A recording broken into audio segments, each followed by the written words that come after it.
Hi guys, welcome back to my channel. My name's Ariella. If you're new, I am officially a second-year medical student. I can say that now. If you are interested in following my journey through medical school, definitely subscribe and leave a like on this video. I make tons of different videos about med school and also about lifestyle things. I really like Lululemon. I make a lot of those hauls. So if you're interested in any of that, please stick around. It is a blisteringly hot, sunny day. I think it's 90 degrees today at my house, so if you need a reminder to drink water. So today, since I have officially finished first year medical school, I want to talk about the things that I think I did right first year and also the things that I think I did wrong. It's definitely a learning curve for everyone, and everyone's learning style is totally different. So when you get to medical school, there's going to be a lot of different resources and things that are just thrown at you, and it's kind of up to you to figure out what you really need to do in order to be successful. Keep in mind that everything that I'm going to say worked for me, but it might not necessarily work for you, and that's where some of the exploration and trial and error comes in. However, I do wish that I had known some of these things going into it, so that way this transition would have been a little bit easier for me. Not to say that it's going to be extremely difficult. Don't worry, everybody goes through the same thing, and so you are definitely not alone if you feel like you're overwhelmed and you're not really sure what you're doing. That's basically how everyone feels. So I'm going to just chat about the things that I think you need to know if you're starting medical school, and we will get right into it. So I think I'm going to start with the things that I thought that I didn't do right or that I could have improved upon, and then we'll end with the positive things so that we end on a nice note. And I think the things that I did wrong that you can maybe learn from are probably going to be more useful at the beginning of this video anyway, so that's how we're going to do it. It's so hot in here. The first thing you guys have definitely heard me talk about before, and that is I wish I had incorporated more long-term retention into my studying at the beginning of the year rather than trying to do it at the end. That doesn't necessarily mean using Anki. For me, I think Anki is probably the best way to incorporate spaced repetition into your learning because it's designed for that. Note cards are usually quick and easy once you've learned them, but if you're someone who really despises note cards, like I really don't enjoy going through them, you can definitely find other options. I just find that Anki, even though I don't enjoy it, I can kind of make myself do it and I get the most out of it, so I choose to do it anyway. Additionally, when you're learning the topic originally, make sure you really take the time to learn the topic. Understand the material, because otherwise later on you're going to be going back and you're going to realize that you never really learned this properly in the first place and that you need to relearn it, and it's a month away from boards and you're kind of screwed. And this goes for undergrads too, so if there are any undergrads watching this, make sure that you learn the material in your undergrad classes really, really well, because that'll be so helpful for both the MCAT and for the review classes that you take in medical school, like biochemistry and cellular biology. All those classes kind of came back to bite me in the butt because I didn't really learn them well enough the first time. So I was spending a lot of time trying to relearn, especially biochemistry. I think part of that is probably my personal weakness in biochem, but it's something to keep in mind. An example of this in medical school is when we first learned cardiology. I actually didn't really learn it that well because we were in this transition period of moving to learning online, and so I didn't do a ton of long-term retention, and that really ended up hurting me because over the summer I think I'm going to have to genuinely go back and relearn most of cardiology because I didn't learn it well enough the first time. So don't waste your own time. You're already there to learn. Make sure you've really got it. The second thing I again have touched on in the past, but my exercise routine was definitely a little shoddy in the beginning, especially during the first trimester. I improved upon it a little bit the second trimester, and then this third trimester I've really been exercising a lot. I think part of that has to do with the fact that I'm at home, so I have more time now, and I also discovered online lectures. We'll talk about that a little bit later, but the fact that you can speed up your lectures to 2 times speed really saves you a lot of time. Just make sure you're doing some form of physical exercise every day. It really will do wonders for your mental health. Another thing that I really wish I had known that is very applicable for me is that you want to try and sign yourself on for only a few commitments that you really enjoy.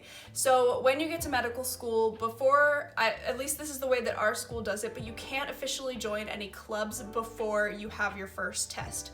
But after that first test, clubs are gonna have tons of different interest meetings, and they're going to want to sign you on, and they're going to really quickly start the application process for e-boards and things like that. E-board is like executive board. They're the people who run the clubs. I don't know what they call it at your future medical school or your med school, but that's just what we call it. Just know that a lot of these clubs, while designed to be relatively low commitment because of medical school, may require more time than you're expecting. So just find a couple things that you're passionate about and stick with those. Try not to overspread yourself, because otherwise you're not gonna have time for the actual material that you're in medical school to learn.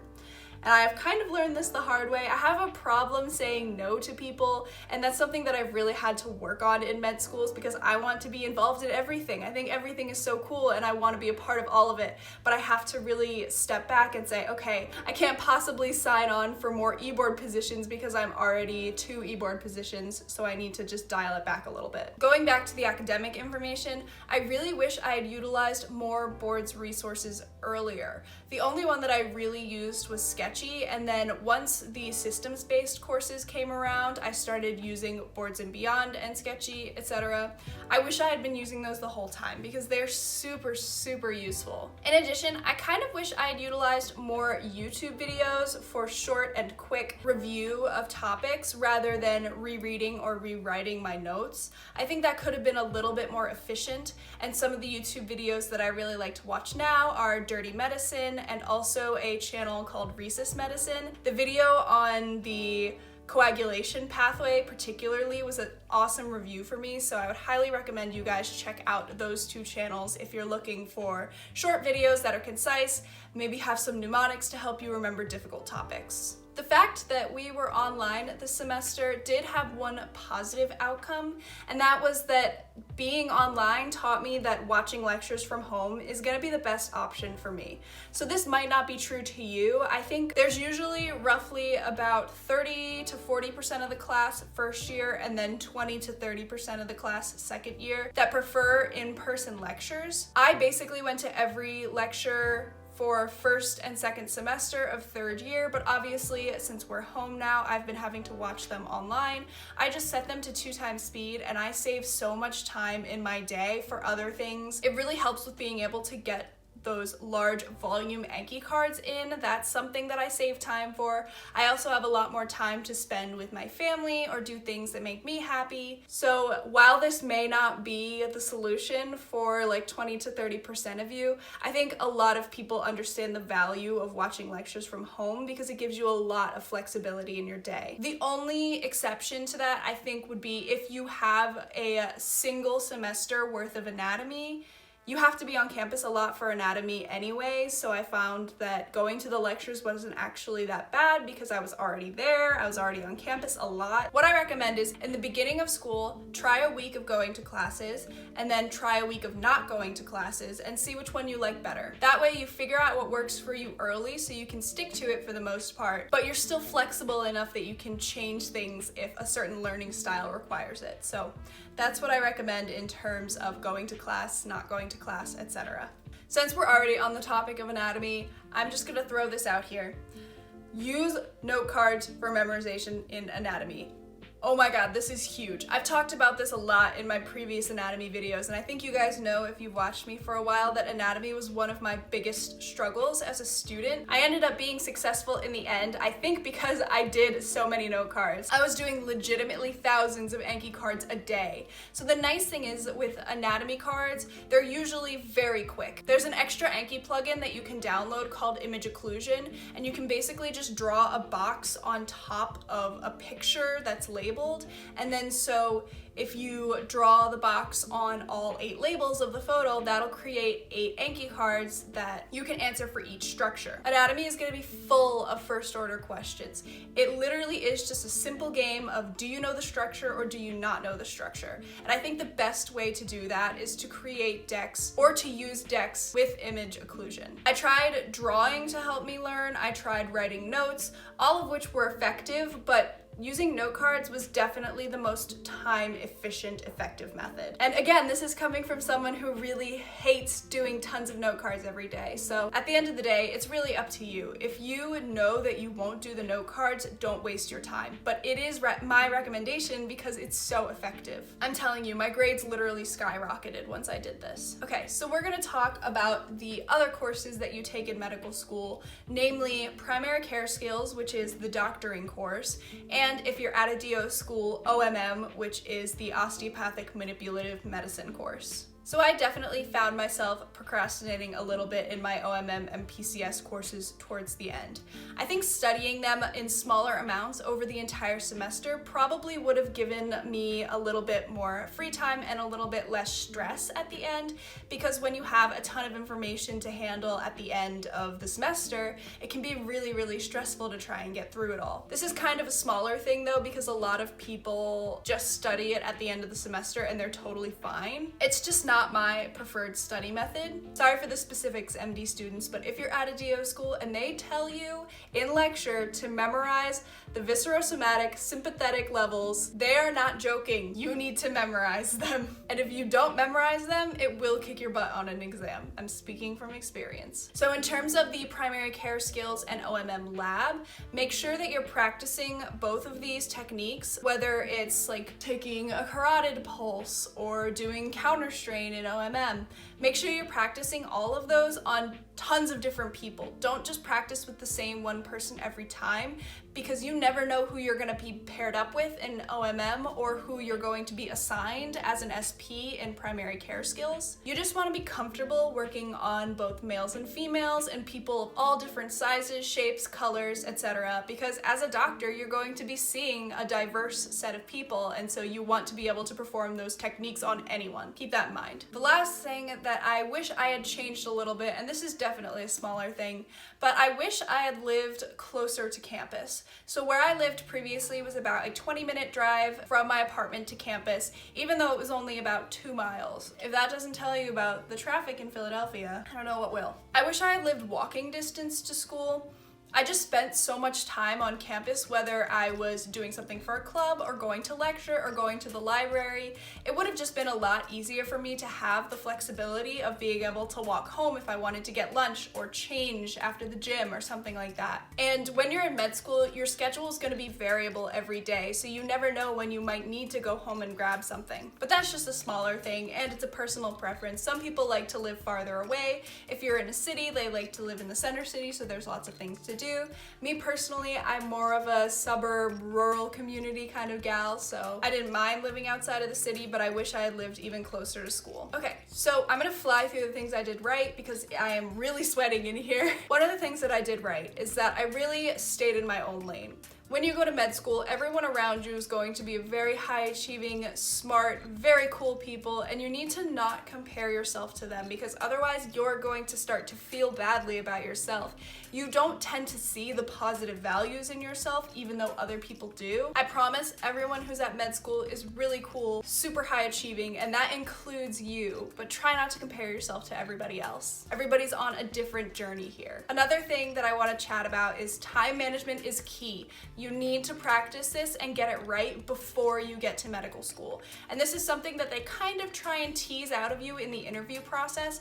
If you're a high achieving student who is applying to medical school, you likely already have some experience with working on time management, but this is so important. So part of this is undergrad, like I said. Part of this for me was learning to work a full-time job and manage my schedule with that. That's not necessarily something that you need to do, but just make sure that you know what time management looks like for you, because procrastination in med school is not it. It does not work. If you get even a few days behind in medical school, it's going to be a rough weekend for you.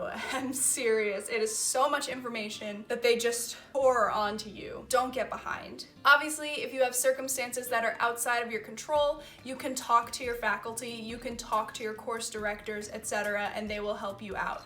But in terms of just the general procrastination, don't do it in med school. Also, another warning, you hit the ground running immediately. There's no like coaxing you into it other than maybe if your school has an orientation week, which mine did.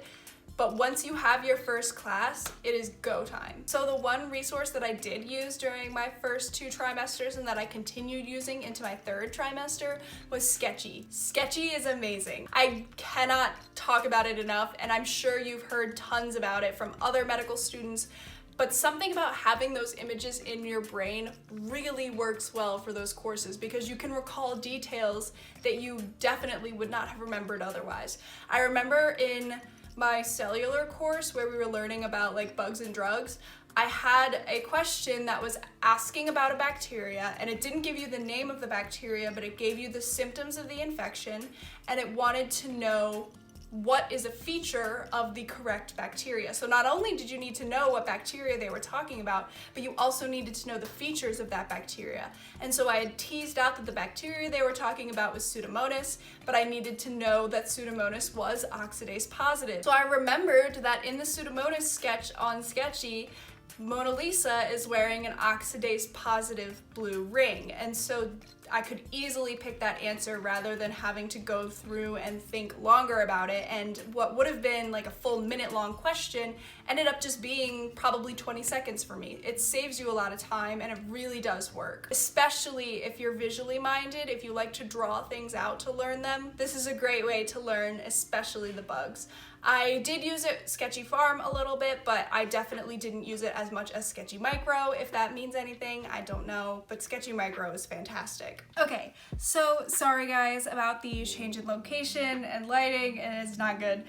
My phone completely overheated while I was filming that video, and so it stopped where you saw the last clip and didn't record anything else, which is great. Let's continue. So one thing that I did that I really enjoyed is that I spent a lot of time on campus even if I wasn't going to class. The community on my campus is so uplifting and supportive, and part of the reason why I was successful in the first place. Also, being in the library is a good way to kind of semi-shame yourself into studying productively when you see a ton of people around you doing productive work. I like to study in libraries or coffee shops where a lot of other med students frequent. However, if being around other students studying gives you anxiety, don't do it. It's not worth it. It's just something that I prefer to do. Another thing that was applicable to my journey that might not necessarily be true for yours is that my failures in college really set me up for success in medical school.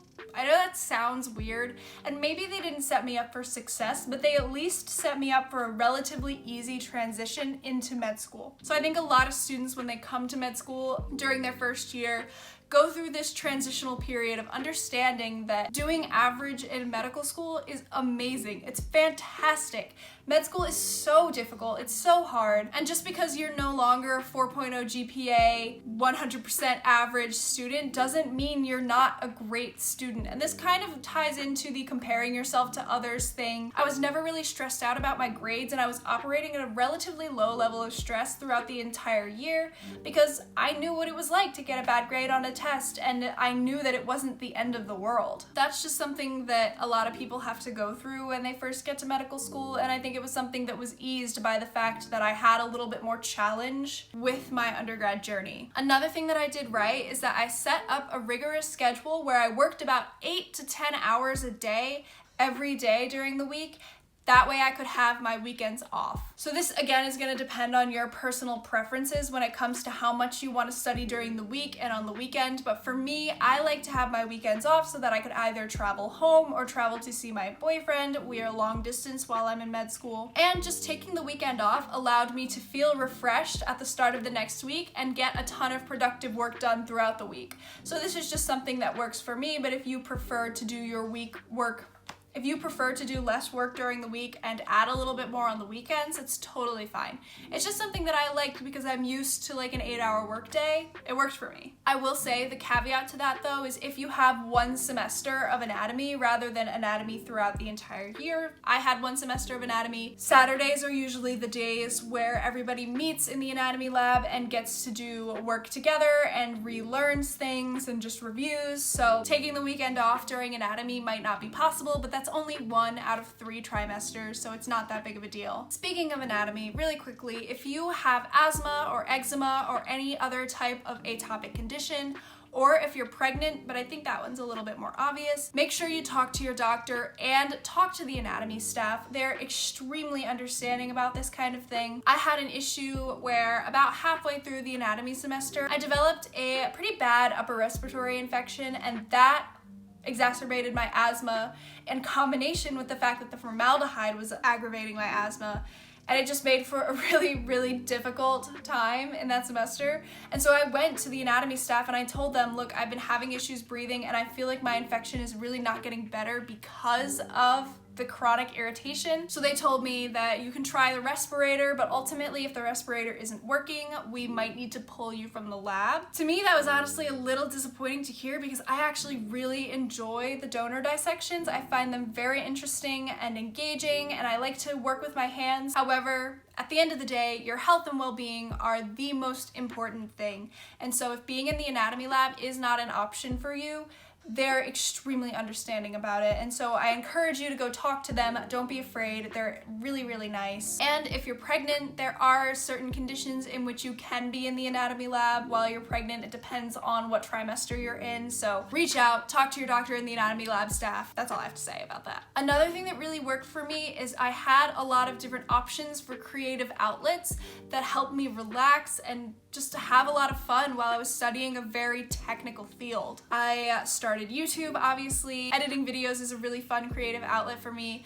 I was also in an a cappella group. I still am in an a cappella group. I even helped arrange my first a cappella arrangement, which is amazing. I don't know anything about music theory, but it's just a nice way to study something other than medical school. It gives me stimulation in a totally different way of thinking and just kept me energized. I had a lot of fun first year, and I think part of that is because I was doing things that weren't just med school. Okay, so the last thing that I want to talk about is that you will likely be broken up into different groups. It'll probably be based on your last name, and you'll be put into alphabetical groups. This is really applicable for things like practicals and standardized patients. And something that I really encourage you to do is if you're going first for the practical or the standardized patient, share your experience with the other people who are going after you.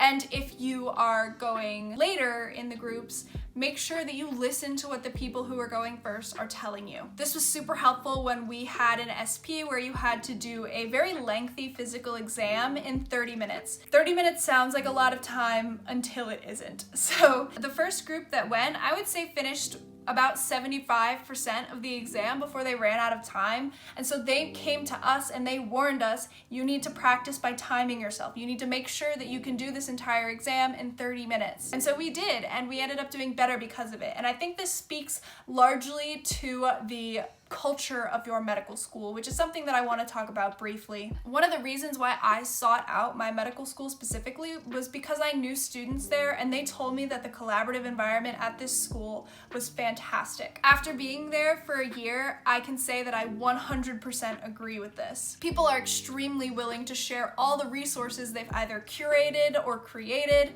I've done the same thing. We have a really big Facebook group and a group me where if I've made something for an exam, I will post it into the group me so that other people can use it. I really thrive in a collaborative academic environment, and so this was something that was really important to me. And I think that historically the culture of medical school has been very cutthroat and aggressive.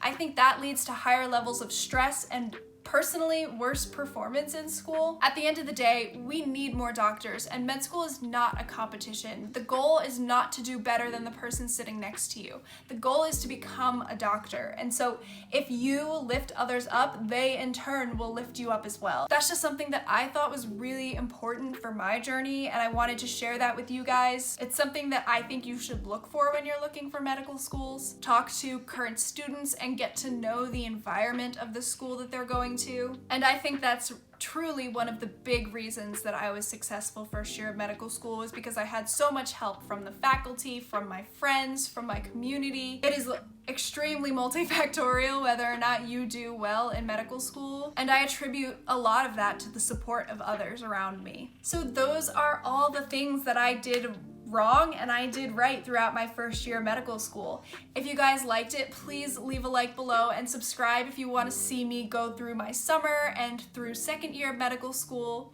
Stay tuned for the video coming out on Saturday where I'm going to talk about my plans for over the summer and what I'm going to do with my last summer off. And yeah, I will see you guys in the next video.